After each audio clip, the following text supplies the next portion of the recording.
जय हिंद दोस्तों, welcome to MCQ study. अब हम आपको आज जीके क्विज का जो 15वां पार्ट है करा रहे हैं। इसके पहले हम आपको जीके से संबंधित जो है 14 पार्ट करा चुके हैं। आप हमारे यूट्यूब चैनल की प्लेलिस्ट पर जाकर आप सभी क्विज को देख सकते हैं और अटेम्प्ट कर सकते हैं। और आपको हमारे जो क्लासेस वगैरह हैं सब आपको डिस्क्रिप्शन बॉक्स में लिंक मिल जाएगी। आप वहां से जाकर हमारी क्लासेस, फेमस पर्सनालिटी के जो वीडियोस हैं, डेली करंट अफेयर हैं, आप वहां से सब देख सकते हैं। और हिंदी और इतिहास की क्लासेस भी देख सकते हैं। हिंदी से संबंधित 2 क्विज भी हमने आपको अपडेट कर रखे हैं, आप उसे भी देख सकते हैं। और हमारे चैनल को जो है आप सब्सक्राइब करिए, शेयर करिएगा और हमारे इस वीडियो को लाइक ज़रूर कर दीजिएगा और पूरा वीडियो देखने की कोशिश करिएगा। आपको इम्पोर्टेंट क्वेश्चन मिलेंगे। पहला क्वेश्चन पर चलते हैं आज के। भारतीय जो उपमहाद्वीप है मूलतः एक अंग था। किसका अंग था? जो उपमहाद्वीप है मूलतः किसका अंग था? जुरासिक लैंड का, गोंडवाना लैंड का, आर्यवर्त लैंड का या अंगारा लैंड का? तो ये किसका था? ये था गोंडवाना लैंड का। जो था गोंडवाना लैंड का ये अंग था। कौन सा? भारतीय उपमहाद्वीप। याद रखिएगा, ये प्रश्न पूछा जाता है, इसलिए इसे नोट करते जाइएगा। नेक्स्ट पर चलते हैं। दिल्ली में स्थित शांतिवन समाधि है। दिल्ली में जो स्थित शांतिवन समाधि किसकी है? तो दिल्ली में शांतिवन समाधि जो है वो है हमारे भारत के पहले प्रधानमंत्री पंडित जवाहरलाल नेहरू की। याद रखिएगा। और इसके अलावा शांतिवन के अलावा राजघाट जो है, राजघाट समाधि स्थल है किसकी है? वो है महात्मा गांधी की। और शक्ति स्थल अगर पूछा जाए तो शक्ति स्थल इंदिरा गांधी की है। और लाल बहादुर शास्त्री की कौन सी है? लाल बहादुर शास्त्री की समाधि का नाम विजय घाट है। अब आप कमेंट सेक्शन में बताइएगा कि राजीव गांधी की जो समाधि स्थल है उसका क्या नाम था। नेक्स्ट पर चलते हैं। अजंता की गुफाएं कहाँ पर स्थित हैं? तो आप सभी जानते हैं कि अजंता की गुफाएं कहाँ पर स्थित हैं? महाराष्ट्र राज्य में अजंता की गुफाएं स्थित हैं। अजंता एलोरा जो हैं गुफाएं हैं वो महाराष्ट्र राज्य में स्थित हैं। सालारगंज संग्रहालय कहाँ स्थित है? हमने आपको बताया कि सालारगंज जो संग्रहालय है कहाँ पर स्थित है, हम आपको पहले भी बता चुके हैं। तो ऑप्शन देखिए, मुंबई, हैदराबाद, जयपुर, लखनऊ। तो जो सालारगंज संग्रहालय है यानी सालारगंज म्यूजियम, ये हैदराबाद में स्थित है। हैदराबाद के बारे में जान लेते हैं। किसकी राजधानी है हैदराबाद? तेलंगाना की राजधानी हैदराबाद है। और तेलंगाना का गठन कब हुआ था? 2 जून 2014 को तेलंगाना का गठन हुआ था। और तेलंगाना जो है इसके जो सीएम हैं उनका नाम चंद्रशेखर राव है। और यहाँ की जो वर्तमान राज्यपाल है उनका नाम है तमिलसाई सौंदरराजन। याद रखिएगा, एक बार राज्यपाल जो है उन्हें कंफर्म जरूर कर लीजिएगा क्योंकि ये बदलते रहते हैं टाइम पर। नेक्स्ट पर चलते हैं। निम्नलिखित में से कौन सा नृत्य स्त्री पुरुष दोनों के लिए है? स्त्री पुरुष दोनों के लिए जो नृत्य होता है वो कौन सा है? गरबा, धूमर, गैर नृत्य या घुड़ल्ला नृत्य? तो जो गैर नृत्य है वो स्त्री पुरुष दोनों के लिए होता है। याद रखिएगा। नेक्स्ट पर चलते हैं। पतंजलि का संबंध किससे है? तो पतंजलि जो हैं इनका संबंध जो है वैशेषिक दर्शन से है कि न्याय दर्शन से है, सांख्य दर्शन से है या योग दर्शन से है? तो इनका जो है संबंध योग दर्शन से है। और जो बाकी जो दर्शन है उनके बारे में जान लेते हैं। वैशेषिक दर्शन से संबंधित हैं महर्षि कणाद, न्याय दर्शन से संबंधित हैं महर्षि गौतम और सांख्य दर्शन से संबंधित हैं कपिल मुनि। ये याद रखिएगा कि इनमें से कोई भी प्रश्न पूछा जा सकता है। और पतंजलि जो हैं योग सूत्र के लेखक यानी योग दर्शन के प्रतिपादक थे। और पतंजलि किसके में दरबार में थे? तो याद रखिएगा, शुंग वंश के राजाओं में पतंजलि दरबारी थे। ये प्रश्न पूछा जाता है, शुंग वंशी राजाओं के राज में पतंजलि दरबारी थे। नेक्स्ट पर चलते हैं। ब्रह्म समाज के संस्थापक हैं। ब्रह्म समाज के संस्थापक के रूप में आप सभी जानते हैं राजा राम मोहन राय को जाना जाता है। राजा राम मोहन राय को आधुनिक भारत का पिता भी कहा जाता है यानी भारतीय पुनर्जागरण का जनक भी कहा जाता है। किसको? राजा राम मोहन राय को। इन्होंने आत्मीय सभा का गठन किया था। और ब्रह्म समाज का इन्होंने कब गठन किया था? 1828 में ब्रह्म समाज का गठन किया था। राजा राम मोहन राय को राजा की उपाधि दी थी मुगल सम्राट जो अकबर द्वितीय था उसने। और ये मुग़ल सम्राट की पेंशन के सिलसिले में इंग्लैंड जाते हैं और वहीं पर इनकी मृत्यु 1833 में ब्रिस्टल नामक स्थान पर हो जाती है। नेक्स्ट पर चलते हैं। स्वामी दयानंद सरस्वती ने क्या बनाया था? आर्य समाज बनाया था, याद रखिएगा। और रामकृष्ण जो मिशन है उसकी स्थापना किसने की थी? स्वामी विवेकानंद ने की थी 1897 में। नेक्स्ट पर चलते हैं। लोसांग एक उत्सव है जो मनाया जाता है। लोसांग उत्सव जो है ये कहाँ मनाया जाता है?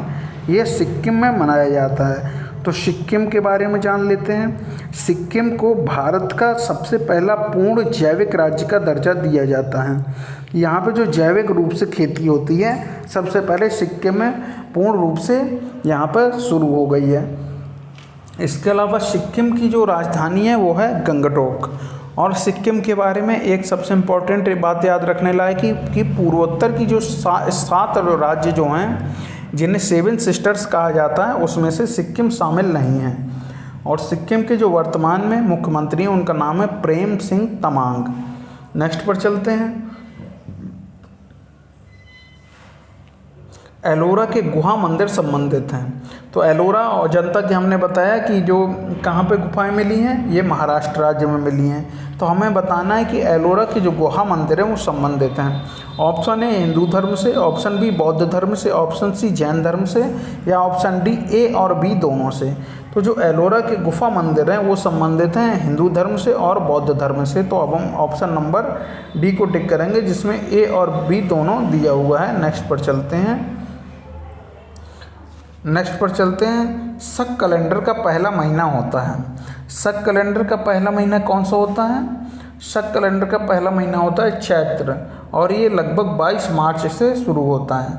कब? 22 मार्च से शुरू होता है शक कैलेंडर का पहला महीना, इसे याद रखिएगा। नेक्स्ट पर चलते हैं। चार मीनार कहाँ स्थित है?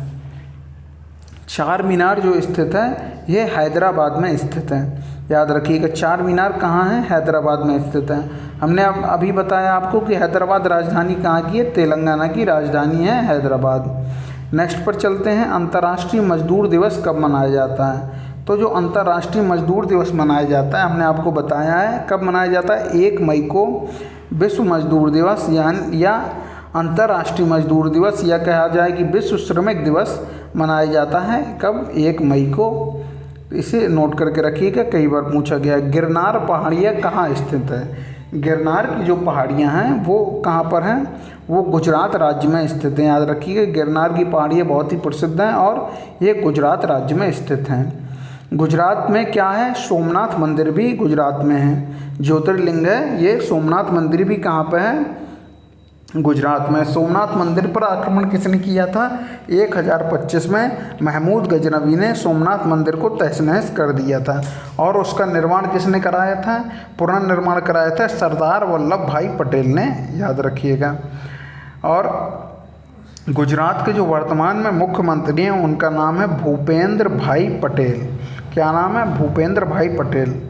और अगर राज्यपाल के बारे में बात की जाए तो उनका नाम है आचार्य देवव्रत। नेक्स्ट पर चलते हैं। हाँ, गुजरात की राजधानी है गांधीनगर। नेक्स्ट पर चलते हैं। तोता ए हिंद उपनाम से जाने जाते हैं। किसके नाम से? तोता ए हिंद उपनाम से जाने जाते हैं। किससे जाना जाता है? इब्न बतूता को, असीम को, अमीर खुसरो को कि दयाराम को? तो अमीर खुसरो को तोता ए हिंद की उपाधि दी जाती है। अमीर खुसरो के बारे में कहा जाता है कि इन्होंने लगभग 6 सुल्तानों का काल देखा था। किसको? 6 सुल्तानों का काल इनके सामने ही गुजरा था। और अमीर खुसरो को सितार नामक जो वाद्य यंत्र है, सितार नामक वाद्य यंत्र है, उसकी खोज का श्रेय भी किसको दिया जाता है? अमीर खुसरो को। इसके अलावा खड़ी बोली का जनक, खड़ी बोली का जनक भी किसे कहा जाता है? अमीर खुसरो को कहा जाता है। नेक्स्ट पर चलते हैं कि अमीर खुसरो का वास्तविक नाम क्या था? तो अमीर खुसरो का वास्तविक नाम क्या था? अमीर खुसरो का वास्तविक नाम था मोहम्मद हसन, याद रखिएगा। अमीर खुसरो का वास्तविक नाम क्या था? मोहम्मद हसन था। इसे याद करके रखिएगा, प्रश्न पूछा जाता है। और इसको भी याद करके रखिएगा, खड़ी बोली का जो जनक है, खड़ी बोली का जनक अमीर खुसरो को कहा जाता है। और जो सितार जो है, सितार की खोज किसने की थी? सितार नामक वाद्य यंत्र की खोज भी अमीर खुसरो ने की थी। नेक्स्ट पर चलते हैं। संगीत की दुनिया में सितार के जादूगर के नाम से जाने जाते हैं। तो संगीत की दुनिया में सितार के जादूगर के नाम से किसे जाना जाता है? ये जाना जाता है रहीम सेन जी को। याद रखिएगा, रहीम सेन जी को दुनिया में सितार के जादूगर के रूप में जाना जाता है। नेक्स्ट पर चलते हैं। गुरु नानक का वास्तविक नाम क्या था? गुरु नानक को वास्तविक जो उनका नाम था वो नानक ही नाम था उनका, और उन्हें जब वो गुरु बन जाते हैं तो गुरु नानक देव उन्हें कहने लगते हैं। तो वास्तविक जो नाम था गुरु नानक ही था। और इनका जो जन्म हुआ था, इनका जन्म 1469 में हुआ था। कब हुआ था? 1469 ईस्वी में तलवंडी नामक स्थान पर इनका जन्म हुआ था। और इनकी जो मृत्यु होती है वो करतारपुर साहब नामक स्थान पर होती है। करतारपुर साहब कहाँ है वर्तमान में? ये वर्तमान पाकिस्तान में स्थित हैं। और इन्होंने किसकी स्थापना की थी? इन्होंने सिख धर्म की स्थापना की थी। गुरु नानक देव ने सिख धर्म की स्थापना की थी। कब? 15वीं शताब्दी में इन्होंने सिख धर्म की स्थापना की थी, और वो भी किस क्षेत्र में? पंजाब क्षेत्र में इन्होंने सिख नामक धर्म की स्थापना की थी। नेक्स्ट पर चलते हैं। गौतम बुद्ध का वास्तविक नाम क्या था? अगर आप गौतम बुद्ध के वास्तविक नाम के बारे में जानेंगे तो गौतम बुद्ध का वास्तविक नाम था सिद्धार्थ। और जब उन्हें ज्ञान प्राप्त होता है तब उन्हें बुद्ध या गौतम बुद्ध कहने लगते हैं। 29 वर्ष की आयु में ये घर छोड़ देते हैं और 35 वर्ष की आयु में इन्हें ज्ञान प्राप्त होता है। ये किस वंश के थे? ये शाक्य गणराज्य के थे। शाक्य मुनि भी इसलिए इन्हें कहा जाता है कि शाक्य राजवंश से ये संबंध रखते थे। नेक्स्ट पर चलते हैं। स्वामी विवेकानंद का वास्तविक नाम क्या था? आप जानते हैं कि स्वामी विवेकानंद को नरेंद्र नाथ दत्त कहते थे, और इनका जन्म कोलकाता में ही हुआ था। कोलकाता में, उड़ीसा के कटक में तो सुभाष चंद्र बोस जी का जन्म होता है। नेक्स्ट पर चलते हैं। और हाँ, स्वामी विवेकानंद के गुरु का क्या नाम था? बहुत ही इंपॉर्टेंट है। तो गुरु का नाम था रामकृष्ण परमहंस जी। नेक्स्ट पर चलते हैं। किसने कहा था दिल्ली अभी दूर है? ये हिंदी में है, दिल्ली हुनूज अस्त ने कहा था दिल्ली अभी दूर है। तो ये कहा था निजामुद्दीन औलिया ने। निजामुद्दीन औलिया ने कहा था। किसके लिए कहा था? ये गयासुद्दीन तुगलक के लिए कहा था, क्योंकि गयासुद्दीन तुगलक की निजामुद्दीन औलिया से मतभेद थे, और उसने कहा था कि जब तक मैं दिल्ली पहुंचूं तब तक आप दिल्ली छोड़कर चले जाएं। तो इन्होंने कहा था दिल्ली हुनूज अस्त, यानी दिल्ली अभी दूर है। और वास्तव में ऐसा ही होता है। जो गयासुद्दीन तुगलक है वो दिल्ली आने के पहले ही उसकी मृत्यु हो जाती है। नेक्स्ट पर चलते हैं। दुख में सुमिरन सब करें, सुख में करें न कोय, यह पंक्ति किसने कही है? तो इस पंक्तियों को अभी हम पूरा कर देते हैं। दुख में सुमिरन सब करें, सुख में करे न कोय, जो दुख में सुमिरन करे सुख वो दुख काहे को होए। जो सुख में सुमिरन करे दुख काहे को होए। तो याद रखिए, एक बार फिर से सुन लीजिए। दुख में सुमिरन सब करें, सुख में करे ना कोय, जो सुख में सुमिरन करें दुख काहे को होए। तो ये किसने कहा है? ये कहा है कबीरदास जी ने। आप कबीरदास जी के बारे में जानते हैं कि बहुत ही समाज सुधारक संत हैं, और इनका कार्यक्षेत्र और जन्म स्थान बनारस रहा है। और ये जुलाहा के जो कार्य है वो करते थे, पेशा के रूप में इन्होंने जुलाहा का कार्य अपनाया हुआ था। इसके अलावा ये पाखंडों और अंधविश्वासों का समय समय पर खंडन करते रहे हैं। इस तरीके से बहुत बड़े समाज सुधारक के रूप में जाने जाते हैं। इनके कहे हुए दोहे आज भी बहुत प्रसिद्ध हैं, और इनके दोहों का संकलन साखी शबद और रामायणी में आपको मिल जाएगा। नेक्स्ट पर चलते हैं। कर्मण्डेवाधिका रस्ते माँ फलेषु कदाचना, किस धर्म ग्रंथ की उक्ति है? तो ये धर्म ग्रंथ की उक्ति किसकी है? कर्मण्डेवाधिका रस्ते माँ फलेषु कदाचन, मतलब कर्म की इच्छा मतलब कर्म करते हुए फल की इच्छा मत करो, मतलब फल मुक्त कर्म किया जाए। मतलब कि हम बस अपना कर्म करते रहें, फल तो हमें अपने आप समय आने पर मिल ही जाएगा, हमें फल के बारे में नहीं सोचना चाहिए। तो कर्मण्डेवाधिका रस्ते माँ फलेषु कदाचन, ये किस में कहा गया है? ये श्रीमद् भागवत गीता में कहा गया है। नेक्स्ट पर चलते हैं। श्रीमद् भागवत गीता, हाँ ठीक है, क्योंकि श्रीमद् भागवत गीता और भागवत महापुराण दोनों अलग अलग हैं, याद रखिएगा। नेक्स्ट पर चलते हैं। किसने कहा था राम और रहीम एक ही ईश्वर के दो अलग अलग नाम हैं? तो किसने कहा था? कबीरदास, महात्मा गांधी, स्वामी विवेकानंद या तुलसीदास? तो हमने आपको बताया कि कबीरदास समय समय पर पाखंडों का खंडन करते रहे हैं, और जो लोग राम और रहीम को लेकर लड़ते थे अलग अलग, तो उन्होंने कहा है कि सब जो हैं एक ही ईश्वर के दो नाम हैं। तो ये किसने कहा था? कबीरदास जी ने कहा था, याद रखिएगा। नेक्स्ट पर चलते हैं। नेक्स्ट कौन है? आदि शंकराचार्य का जन्म कहाँ हुआ था? तो जो आदि गुरु शंकराचार्य हैं उनका जन्म कलाड़ी, तमिलनाडु में, तमिलनाडु ही तो है, हाँ, कलाड़ी नामक स्थान पर उनका जन्म हुआ था। शायद तमिलनाडु राज्य है। कब हुआ था? 509 BC, मतलब 509 ईसा पूर्व में इनका जन्म हुआ था। और इन्होंने 4 मठों की स्थापना की है। हिंदू धर्म का जो फैलाव हो रहा था उन्हें इन्होंने संगठित किया और मजबूती से खड़ा किया, और इन्होंने 4 मठों की स्थापना की।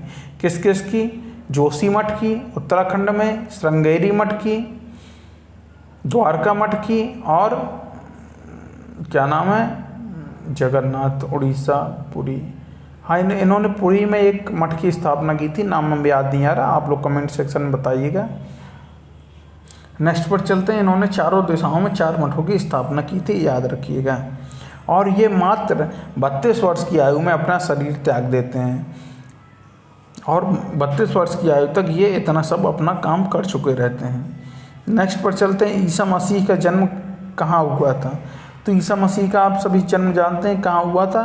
बेथलहेम में, बेथलेहम कहते हैं शायद, बेथलहेम नहीं, बेथलेहम में इनका जन्म हुआ था। इनकी माता का नाम मरियम था और पिता का नाम जोसेफ था शायद, हाँ जोसेफ था। माता का नाम तो कन्फर्म है, मरियम था। नेक्स्ट पर चलते हैं। और ईसा मसीह ने ही ईसाई धर्म की शुरुआत की थी। यामिनी कृष्ण मूर्ति का संबंध किस शास्त्रीय नृत्य से है? तो जो यामिनी कृष्ण मूर्ति हैं उनका संबंध जो है किस शास्त्रीय नृत्य से है? तो आप बताएंगेगा किससे है? भरतनाट्यम से इनका संबंध है। तो भरतनाट्यम अगर पूछा जाए कि किस राज्य का लोक नृत्य है, तो हम किसका बताएंगे? तमिलनाडु का लोक नृत्य है भरतनाट्यम। और तमिलनाडु के वर्तमान CM है MK स्टालिन, और जो तमिलनाडु के राज्यपाल हैं हम आपको बता चुके हैं कि RN रवि हैं। नेक्स्ट पर चलते हैं। नेक्स्ट कौन सा क्वेश्चन है? नेक्स्ट है कि भारतीय शिवाजी किस शैली की नृत्य के लिए प्रसिद्ध हैं? कौन शिवाजी? भारतीय शिवाजी किस शैली की नृत्य के लिए प्रसिद्ध हैं? तो अगर भारतीय शिवाजी के बारे में बात की जाए तो ये मोहिनी अट्टम नामक नृत्य के लिए बहुत प्रसिद्ध है। मोहिनी अट्टम के बारे में क्या जानते हैं आप? कि मोहिनी अट्टम जो है केरल राज्य का प्रसिद्ध नृत्य। कहाँ का है? केरल राज्य का प्रसिद्ध नृत्य। कौन? मोहिनी अट्टम।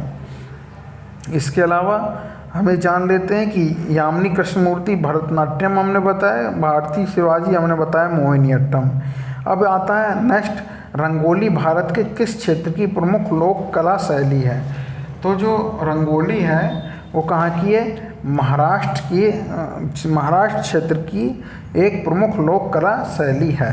नेक्स्ट पर चलते हैं। अल्पना भारत के किस क्षेत्र की प्रमुख लोक कला शैली है?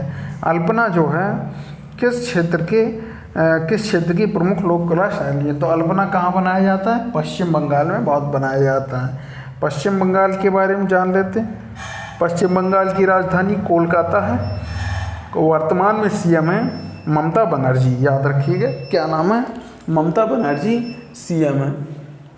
कोलकाता के बारे में आप ये बताइए कि बंग भंग कब हुआ था? जो बंगाल विभाजन हुआ था वो कब हुआ था? तो बंगाल विभाजन हम बता दे रहे हैं कि बंगाल विभाजन 1905 में हुआ था। किसने किया था? लॉर्ड कर्जन ने किया था बंगाल विभाजन। और उन्हें जो कारण दिया था, उनने कहा था कि यहाँ पर प्रशासन चलाने में दिक्कत होती है, तो इसको अगर हम अलग अलग भाग में बांट देंगे तो प्रशासन चलाने में हमें सुविधा होगी। लेकिन मूल जो था उनका उद्देश्य था बंगाल की जनता को बांट देना हिंदू और मुस्लिम के मध्य।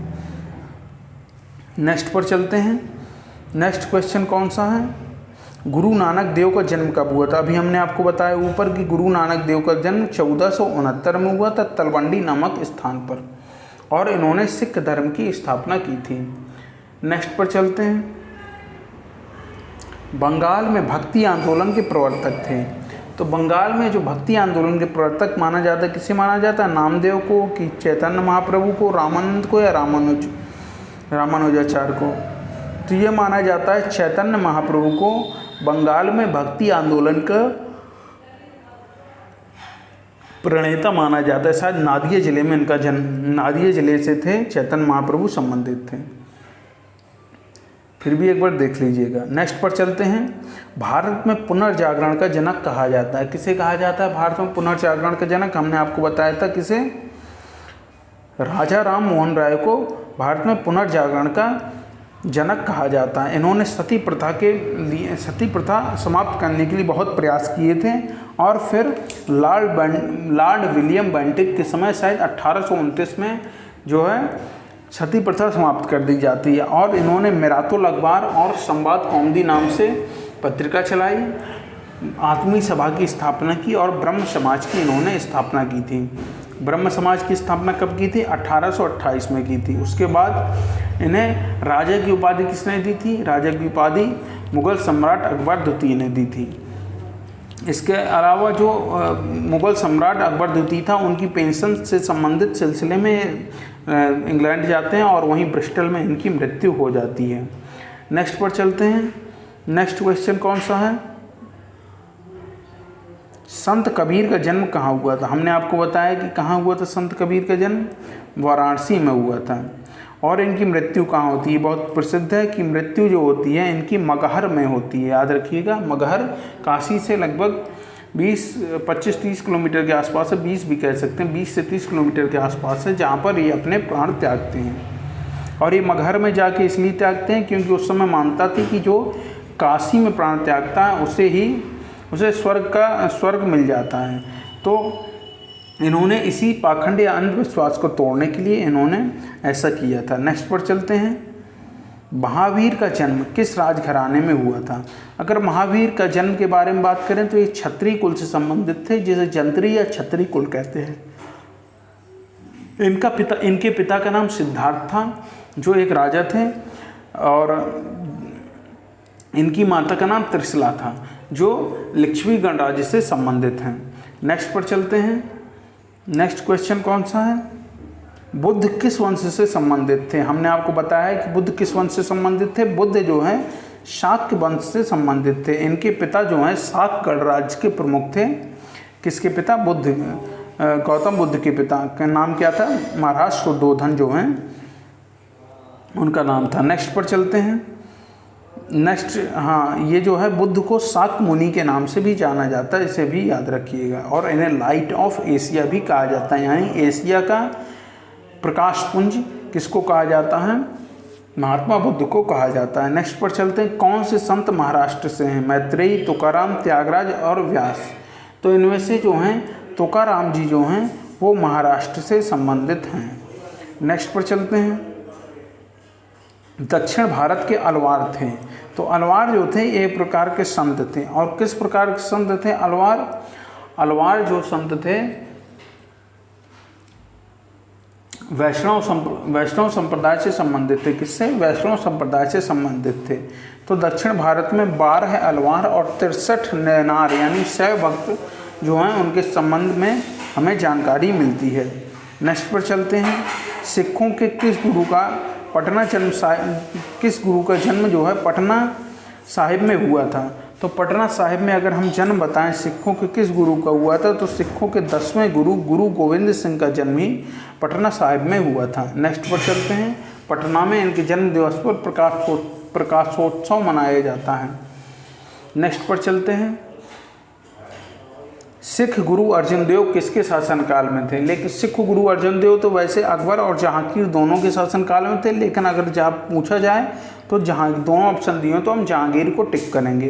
क्यों? क्योंकि जहांगीर ने इन्हें मृत्यु दंड दिया था अपने पुत्र खुसरो की सहायता करने के लिए। विद्रोह में सहायता करने की कोशिश करते हैं और जो है इनको मृत्यु दंड की सज़ा दे दी जाती है। किसके द्वारा? जहांगीर के द्वारा। नेक्स्ट पर चलते हैं। खालसा पंथ की स्थापना किसने की थी? खालसा पंथ की स्थापना की अगर बात की जाए तो खालसा पंथ की स्थापना तो गुरु गोविंद सिंह ने की थी। गुरु गोविंद सिंह ने लगभग 1699 में खालसा पंथ की स्थापना की थी। वाड़ी खालसा पंथ की स्थापना कब की थी? 1699 में किसने की थी? उनका नाम है गुरु गोविंद सिंह, जो सिखों के 10वें गुरु थे।